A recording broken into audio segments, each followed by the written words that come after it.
मोढेराचं प्रसिद्ध सूर्य मंदिर बघायला गेलात तर अगदी शेजारी रथाच्या आकाराचं हे शिव मंदिर नक्की दिसेल।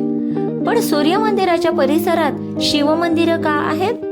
मोढेराचं सूर्य मंदिर सोलंकी राजा भीमदेव प्रथम यांच्या काळात साधारण 1026-27 मध्ये बांधलं गेलं। पण या भव्य सूर्य मंदिराच्या शेजारी शिवाला समर्पित छोटी मंदिरही आहेत।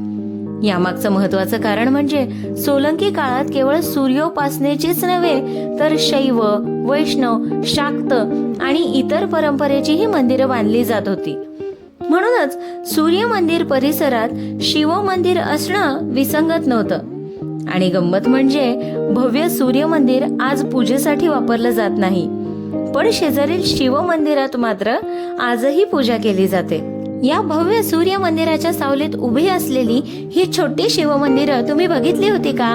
मला कमेंट करून नक्की सांगा। व्हिडिओ आवडला असेल तर लाईक करा आणि आपल्या चॅनलला सबस्क्राईब करा।